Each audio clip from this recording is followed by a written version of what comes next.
आज की चर्चा में आपका स्वागत है। जो लोग चैनल पर पहली बार आए हैं तो प्लीज़ सब्सक्राइब कर लें और बेल आइकन भी दबा दें, जिससे कि आने वाली वीडियो की इन्फॉर्मेशन आपको टाइम से मिल जाए। आप हमारे इंस्टा अकाउंट पे भी हिट कर सकते हैं। इंस्टा आईडी नीचे दी हुई है। पहले मेरे सभी सुनने वालों को और देखने वालों को नव वर्ष की बहुत बहुत शुभकामनाएं। आपका नया आने वाला वर्ष बहुत ही अच्छा हो और आपको खुशहाल हो और उससे भी ज़्यादा हेल्दी हो। अल्लाह इस साल आपकी सारी जायज़ मांगों को पूरा करे। चलिए बात करते हैं डब्बा के व्लॉग की, जो बेसिकली डब्बा का व्लॉग नहीं था, ये फनी का व्लॉग था। कई सारी बातें बटी अटपटी हैं। कल डब्बा ने एक स्टोरी लगाई कि वो ब्रेक ले रही है। आज फनी का व्लॉग आ गया। फनी पूरा व्लॉग बनाता है, बनाने के बाद में लास्ट में बोलता है डब्बा की तबीयत ठीक नहीं थी और वो 2 दिन के लिए आया था यहाँ पर। 2 दिन की बजाय वो 8 दिन रुक गया। उसने जाने की बहुत कोशिश करी, ट्रेन बुक करी, फ्लाइट बुक करी, और उसके बाद में भी कैंसिल भी हो गई। फिर दोबारा कोशिश करी, एनी हाउ वो नहीं आ पाया और वो अब मुंबई पहुंचा है। साथ में उसने एंडिंग नहीं ली और ये कहा कि अब मिलवाते हैं हम डब्बा से। व्लॉग वहीं पर ही खत्म हो गया। अब इसमें समझने वाले के लिए बहुत सारे डॉट्स हैं जो अगर मैच करते हैं तो बहुत कुछ अलग नजर आता है। चलिए आपको पूरी बात बताएंगे, बने रहिए हमारे साथ में। पिछला व्लॉग जहाँ खत्म हुआ था वहीं से ये वाला व्लॉग शुरू करता है। आप बैग डाल के बाहर निकला था कि अब मैं जा रहा हूँ मौधा, और भाई जो इसका स्टाइल है मतलब व्लॉगिंग का, अब मैं ये कर रहा हूँ, अब मैं ये कर रहा हूँ, बस हर समय इसके समाचार जो है एक के बाद एक आते ही रहते हैं। अब मेरे को भूख लग रही है, अब मैं ट्रेन में बैठ गया, ट्रेन आ गई, ट्रेन चल दी, यही सब कहानियाँ इसकी चलती रहती हैं। मतलब इसको व्लॉगिंग अगर करनी है तो भैया ये ज़रूर इसका चैनल बहुत जल्दी बंद करवा के छोड़ेगा। अगर आपने नोट किए हो, पिछला व्लॉग जो इसने पूरा पूरा बनाया था उस पर इतने कम व्यूज़ आए थे, शायद इसलिए इस वाले व्लॉग में थोड़ी सी क्लिपिंग इसने अपनी डालकर भेजी कि भाई ये वाली क्लिपिंग डाल देना। और वो जो क्लिपिंग डाली है वो पापा की डाली है कि पापा आगे सरप्राइज देने के लिए। अगेन सरप्राइज होना, सरप्राइज देना, ये तो व्लॉगर्स का मेन कंटेंट होता है।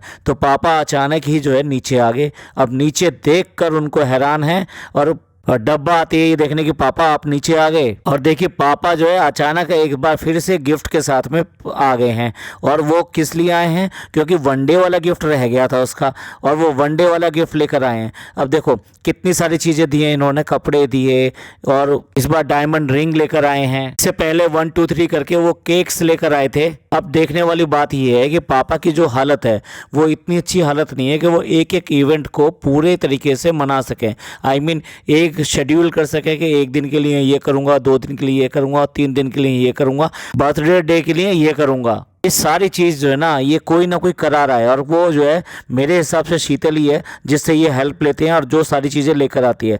अब देखने वाली बात ये है कि वो भी कोई घर की मेंबर तो है नहीं, तो हर चीज़ इनको बता दे कि भाई आप ऐसा सूट का ये वाला नंबर ले आना और ये वाला साइज़ ले आना अंगूठी का। For outsider it is not possible. जिस तरह से पिज़्ज़ा चहक कर बोली तो इसका मतलब ये इसी ने जो है ये सब चीज़ें बताई होंगी कि साइजेस वगैरह क्या हैं। और ये जगत अम्मी है ना, जगत अम्मी भी आकर बैठ गई। उन्हें भी नहीं पता था कि पापा आ गए, और वो भी बाद में आके बैठी हैं, आराम फरमा रही होंगी ना। बात ये है कि इनको भी कुछ नहीं पता इसके बारे में कि ये क्या हो रहा है। इस पूरी इवेंट में जो अंगूठी वो लेकर आए हैं, गिफ्ट लेकर आए हैं, बैठे हैं, बात कर रहे हैं, इस सब के बारे में वो बिल्कुल ब्लैंक हैं, ब्लैंक तरह से ये बात कर रहे हैं। उससे ऐसा लगता ही नहीं कि ये इनकी वाइफ है। इनको भाई वाइफ हस्बैंड का रिलेशन ऐसा होता है कि उनमें आपस में कभी कोई बात जो छुपती नहीं है और वो हमेशा जो एक दूसरे से डिस्कस करते हैं। पर यहाँ जो अम्मी हैं ये ऐसे रिलेशन जो है नहीं बना पा रही। मैं पापा की बात कह ही नहीं सकता क्योंकि वो ऑलरेडी एक मेंटल स्टेट में है और वो अपनी बीमारी में ही बहुत परेशान है, तो वो इस तरह की बातें नहीं कर सकते। और लेकिन अगर उनको टाइम दिया जाएगा, उनसे कोई बात करेगा तो डेफिनेटली वो अपनी बात शेयर करेंगे, जैसे कि ये इन लोगों से शेयर करते हैं, डी भैया से और शीतल से। कितनी ज़्यादा फैमिली की बातें करते हों, लेकिन वो वाली बात नहीं है। एक हस्बैंड और वाइफ का जो रिलेशन है वो इन दोनों के अंदर दिखाई नहीं देता।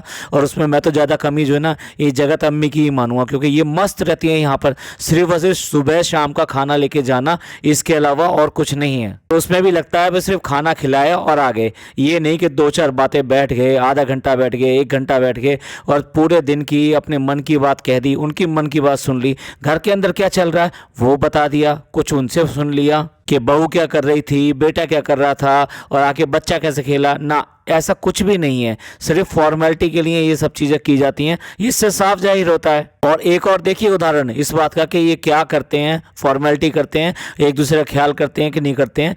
वहाँ पर अम्मी जो है अपनी तरफ से दो बातें लगा रही हैं कि जब भी मैं खाना लेके जाती हूँ तो बार बार पूछते हैं भालू भालू की तबीयत कैसी है, वो आपका ठीक है। भाई मानते हैं पापा पूछते होंगे, जरूर पूछते होंगे, बेटी है उनकी, क्यों नहीं पूछेंगे। और जिस हाल में चल रही है वो, जो स्टेज चल रही है उसकी, उससे वो अवेयर होंगे। ऐसा नहीं है कि उनको नहीं बताया गया होगा, तो वो अवेयर होंगे, वेल अवेयर होंगे, तो वो अपने आप पूछेंगे इस बात को। लेकिन लेकिन लेकिन देखने वाली बात यह है कि इसका मतलब सीधा सीधा ये भी है कि डब्बा उनसे मिलने के लिए नहीं जाती। ना पॉइंट टू बी नोटेड, देखो ये अगर फंक्शन में जा सकती है और बाहर जा सकती है, शॉपिंग पे जा सकती है, ये सब कर सकती है, तो क्या पापा के पास मिलने नहीं जाया जा सकता? मतलब पापा से मिलने के लिए भी अगर कई कई दिन हो जाते हैं तो तभी तो वो ये सब पूछेंगे। और अगर वो कल ही मिल के गई हो तो वो क्यों करके पूछेंगे, परसों ही मिल के गई हो तब भी शायद ना पूछें। अभी देखो वैसे आपको एग्जीबिशन में जाना पसंद है, एग्जीबिशन में जा सकते हो, इतनी भीड़ भाड़ वाली जगह पर जहाँ बहुत सारे लोग हैं, जहाँ सेफ्टी की इशू भी हो सकता है, क्योंकि जब इतने सारे लोग होते हैं और जब आप वहाँ आते हैं जाते हैं तो बहुत सारे लोगों से धक्का मुक्की या कुछ भी ऐसा कुछ हो सकता है। क्योंकि बेसिकली क्या है कि जब आप इतने लोगों के बीच में जाते हैं तो वो आपकी तरफ अट्रैक्ट होते हैं और हर कोई आपको छूना चाहता है, आपसे फ़ोटो खिंचाना चाहता है, आपसे बात करना चाहता है। तो ऐसे में इस तरह की चीज़ें बड़ी कॉमन होती हैं, इसमें कोई बड़ी बात नहीं है। लेकिन पापा से मिलने का रिस्क ना ना ना ना वो लेना मुश्किल है, वो लेंगी तो फिर दिक्कत हो जाएगी। भाई पापा क्या, वो तो अपने ऊपर वाले घर में क्या काम चल रहा है क्या काम नहीं चल रहा उसको भी देखने नहीं जाती, तो फिर पापा के पास कैसे जाएगी? तो यही है पापा और बेटी का प्रेम। पापा भाग भाग के नीचे आ रहे हैं और उन्होंने एक एक करके पूरा इवेंट कवर किया है कि भाई 3 दिन में ये देंगे, 2 दिन में ये देंगे, 1 दिन में ये देंगे, ऐसे करके वो कई बार यहाँ पर आए हैं। वो कह भी रहे हैं कि भाई अब मेरे सारे पैसे ख़त्म, यानी उनके पास में जो भी जमा पूंजी थी जो कि बेटे से मिलती है या इस बेटी से मिलती है, और कहाँ से आएगी, उनके पास कहीं और से तो आ नहीं सकती, तो ये सारे पैसे ये इन लोगों से मिलते हैं, आज लुटा दिए हैं उन्होंने अपनी बेटी पे। बेटी का प्यार होता है, ये वर्ड लुटा दिए हैं कहना गलत होगा, वो अपने प्यार में, या ये कहिए कि उन्होंने अपने प्यार में सब कुछ उसको दे दिया। बट बेटी की तरफ से सिर्फ और सिर्फ सरप्राइज मिल रहे हैं कि पापा ने सरप्राइज दे दिया, पापा ने सरप्राइज दे दिया। पर ये नहीं पापा आए थे तो चलो आज मैं भी जाकर मिल आऊं, ये इनके रिलेशन है, इस बात को मैं नोट करना चाहता था और यही आपको बता रहा हूँ। यही बात फनी के साथ हुई थी, यानी फनी वहां से मौधा से आ गया था, मैं पिछली बार की बात कर रहा हूँ, उसके बाद में भी ऊपर नहीं गया था तो वो पूछ रहे थे फनी आ गया क्या, तो तब भी जो है फनी जो है बिल्कुल भी उनसे मिलने नहीं गया था। बड़े होने के नाते, ससुर होने के नाते अगर आप चल कर आए हो, आई मीन 2, 3, 4 दिन के बाद आए हो तो सलाम करना बनता है। जहाँ तो व्लॉग की इतनी कंटिन्यूटी रखी जा रही है कि बैग कंधे पर आया और बाहर निकलने के बाद में मैं स्टेशन जा रहा हूँ और गाड़ी आ गई है और गाड़ी में बैठ गए और उसके बाद में सीधे सीधे पापा का एपिसोड आ जाता है। भाई कंटिन्यूटी क्या चल रही है क्या नहीं चल रही है कुछ पता नहीं चलता। तो क्योंकि वो व्लॉग नहीं बना पा रही तो ये कमी जो है ना ये पूरी कर रहा है, क्योंकि व्लॉग तो आने जरूरी हैं। डब्बा ने वैसे ही एक कमेंट डाला कि भाई मैं ब्रेक लेना चाहती हूँ, लेकिन भैया ब्रेक से कितने दिन का ब्रेक समझो, ये इसका ब्रेक इसको नहीं लिया जाएगा। लेकिन ब्रेक का रीज़न जो है वो हम बताएंगे, अभी थोड़ी देर में बताएंगे सारा रीज़न क्या है। इसके बाद में डॉक्टर खाला का भी नंबर आ गया कि भाई नहीं ले ले, मेरे से भी गिफ्ट ले ले।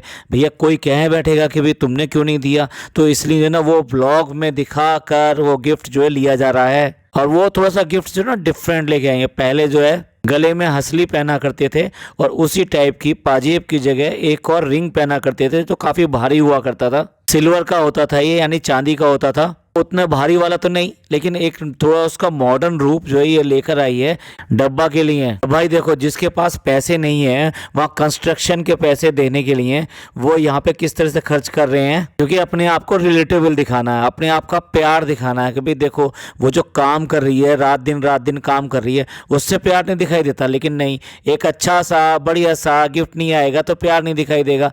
इसको मना कर देना चाहिए भाई कि आप मेरे लिए नहीं, छोटी सी ये चीज़ ला दो या वो चीज़ ला दो, अपने मुंह से कह दो, जो उनको भी ये ना लगे कि भाई मैंने कोई गिफ्ट नहीं दिया। कोई एक छोटे से गिफ्ट का नाम दे दो कि मेरे को इस तरह के कपड़े ला दो, इस तरह की कैप ला दो, या सर्दी आ रही है तो इस तरह का जो कुछ और ड्रेस ला दो। कैसे भी कह के कोई हल्का सा गिफ्ट लेके उनका मन भी रह जाए और तुम्हारी जो है इज्जत भी रह जाए, तो ये दोनों चीज़ों को करना जरूरी था। पर गिफ्ट को ना कहना तो इसने किसी से सीखा ही नहीं। एक बस गुटकू रह गया है जिसने गिफ्ट नहीं दिया। चाहता तो वो अपने तरीके से कुछ भी एक चीज़ ला के दे सकता था और ये कह सकता था कि ठीक है, तुम्हारी मनपसंद चीज़ जो भी है, मैं नहीं जानता इस समय तुम्हारे मन में क्या है, वो मैं आपको दिला दूंगा। अगर आप बताओगे कि क्या क्या है तो मैं आपको दिला दूंगा, लेकिन मेरी तरफ से ये वाला गिफ्ट है, ये मेरे को लगा कि तुम्हारे को देना ज़रूरी है और इम्पोर्टेंट है, मुझे लगा कि तुम्हारी ज़रूरत की चीज़ है, इसलिए मैंने ये गिफ्ट दे दिया। ना ना, ऐसा कुछ नहीं है भाई। देगा तो वो एलवी गुची ये देगा और नहीं तो कुछ भी नहीं देगा। इम्प्रेस करने का तरीका तो इससे सीखे। हर समय उसकी चमचागिरी में इतना ज़्यादा लगा रहता है। इसके बाद में अपना उधार चुकाने के लिए अम्मा भी आ जाती हैं कि भाई मेरी तरफ से भी एक अंगूठी ले लो, कम ना रह जाए कहीं, कि सब आना तो इन्हीं से है तो इसलिए इनके लिए कम नहीं होनी चाहिए। गुटखा किंग ने अपना जो है अच्छा खासा स्लीपर बना रखा है। वो सोते हुए आएगा और सोते हुए ही अपनी गाड़ी में घर पहुंचेगा। इसके खाला की शादी है वहाँ गांव में, और खाला की शादी वहीं की वहीं है, क्योंकि ये कहा जाता है कि मौधा की हड्डी मौधा में ही रहनी चाहिए। इट मीन्स लड़की की शादी अगर मौधा में ही हो जाए तो फिर लड़की और लड़का, उन दोनों की फैमिली के लोग, वो वहीं के वहीं रहेंगे। और इसी का चलन जो चलते हुए ये वाली शादी भी इसी तरीके की है। अब 10 तरह के अनाज और बाकी सामान पूरा का पूरा जो है पटल्ला बन के और थालियों में सजा के, मतलब जो बड़े बड़े थाल्स होते हैं, यानी आजकल वो केन्स वगैरह इन सब के बना लिए जाते हैं बड़े डेकोरेटिव टाइप के, तो उन्हीं में सजा के वहाँ शादी के घर में ले जाया जा रहा है। आई डोंट नो, मतलब ये खाला लगती हैं तो खाला के घर से इस तरह की चीज़ें बहुत सारी जाती है कि नहीं जाती हैं। समटाइम क्या होता है, खाला को भी मतलब ये होता है कि भाई मैं बड़ी हूँ, बहुत बड़ी हूँ, तो वो भी मामा की तरह से जो भात दिया जाता है जैसे, उसमें शामिल हो जाती हैं, या अपनी तरफ से वही उस तरह से ही करती हैं।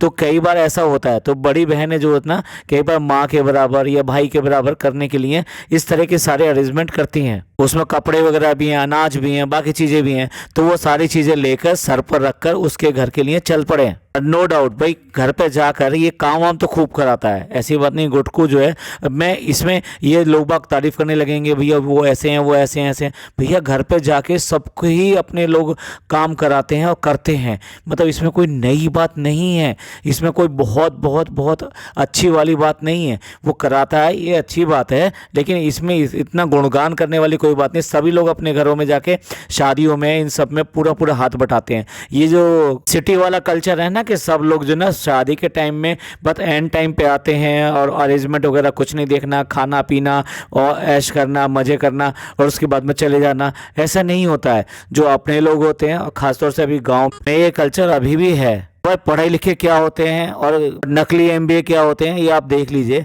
उसे 3 बार कहना पड़ा कि ये मेरा आउटफिट ऑफ द डे है। 2 बार तो करेक्शन जो है कृष्णा ने किया है। अब आप सोच लीजिए, इतनी सिंपल चीज़ों को लिए उसको प्रॉब्लम होती है, और कहाँ वो बढ़ा के बात करते हैं MBA किया है, ये किया है, क्योंकि लगता है डब्बा को कहीं ना कहीं शर्म आती है इस बात के ऊपर कि उसकी रियल एजुकेशन क्या है वो बताना नहीं चाहती। इनफैक्ट ये तो अपने आप से ही व्यवहार में और तरीके में दिखाई दे जाता है कि वो रियल एजुकेटेड कितना है। पूरा व्लॉग इतनी जल्दबाजी में बनाया है कि अब यहाँ चले गए हैं, अब हम वहाँ से आ गए हैं, अब हम खाना खा रहे हैं, अब ये शादी हो रही है, निकाह दिखा दिया, सब कुछ जो है फटाफट दिखा दिया। उसमें जो है वॉइस ओवर तक नहीं किया, और सारा जो है पूरी तरह जनाब की तरह, जनाब का जो पैटर्न होता है ना, म्यूजिक बजा दो और उसके बाद में दिखाते चले जाओ कि ये हो गया, ये हो गया, ये हो गया। तो एक तरह से बस इसने टाइम पास किया है कि भाई हाँ मैंने व्लॉग बना दिया और सारी एक्टिविटी वहाँ गांव की दिखा दी। वहाँ विदा हुई लड़की, तो लड़की जो तो वो कार की बजाय डोली में विदा हुई, जो कई लोगों को अच्छा भी लगा। और बेसिकली देखा जाए ना, जब गांव में शादी होती है तो बहुत दूर घर नहीं होता, तो उसके लिए ये डोली का चलन एक अच्छा चलन है, और वही यहाँ पे परफॉर्म किया गया। दूसरे, अगर आपने नोट किया हो कि खाने का टाइम जब भी ये दिखाएगा तो इसी तरीके से दिखाएगा। मतलब कहने को वो मौधा गाँव जो है इतना भी बुरा नहीं है, लेकिन आज की डेट में हर जगह पे कल्चर बहुत ज़्यादा बदल गया है।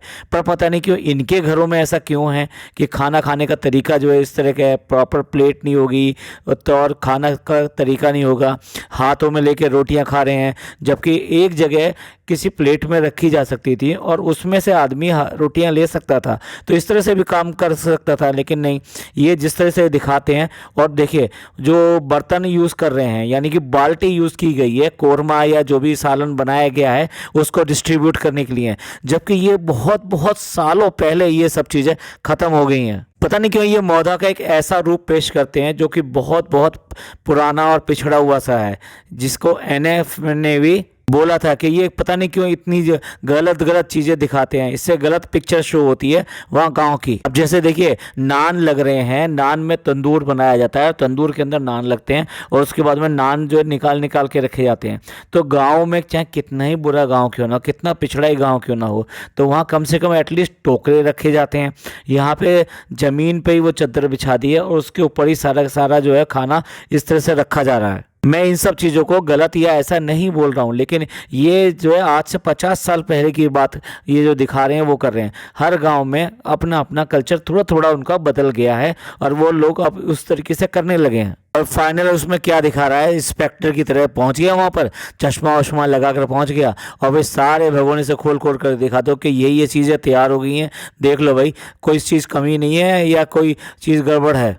इसको तो दिखावा कहते हैं, इसको काम नहीं कहते। ये कहिए जो लोग जो है ना काम का दिखावा करते हैं तो वो यही काम करते हैं, वो हर जगह घूमते फिरते हैं, हर चीज़ को चेक करते घूमते हैं और उसके ऊपर अपने कमेंट करते घूमते हैं और जाके बस ये बता देते हैं हाँ हाँ मैं सारा देख रहा हूँ, मैं सब कुछ कर लूँगा, मैं सब कुछ हो जाएगा। और लास्ट में आखिर पहुँच ही गए मुंबई। और मुंबई पहुँचने से पहले जो जिस तरह का चेहरा है इसका, पूरी हवाइयाँ उड़ी पड़ी हैं, ऐसे लग रहा है कि जैसे पता नहीं क्या है। एक तो देखो ये रीज़न हो सकता है जो कि डब्बा की तबीयत खराब हुई हो, मतलब ये उस तरह की बात नहीं कर रहा हूँ मैं जिस तरह का केस इसके साथ में पहले हुआ था, अल्लाह ना करे किसी के साथ में इस तरह की चीज़ें दोबारा हों। बट इसको कुछ ना कुछ कॉम्प्लिकेशंस तो हुए हैं और इसकी न्यूज़ इसके पास आई है, इसने यहाँ से जाने की भी कोशिश करी है लेकिन ये गया नहीं है और पूरे इसने टाइम पास कर दिया है। तो उसकी वजह से हो सकता है कि तबीयत खराब है, तो उसकी वजह से इसकी हवाइयाँ उड़ी पड़ी होगी, क्योंकि इसको बहुत कुछ सुनने को मिला होगा, बहुत कुछ सुनने को मिला होगा, थोड़ा बहुत नहीं।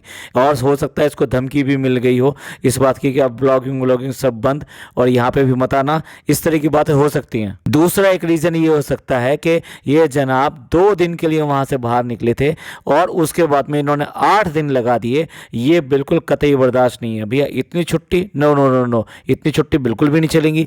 पेटीएम, नौकरी, सब कुछ बंद हो जाएगी।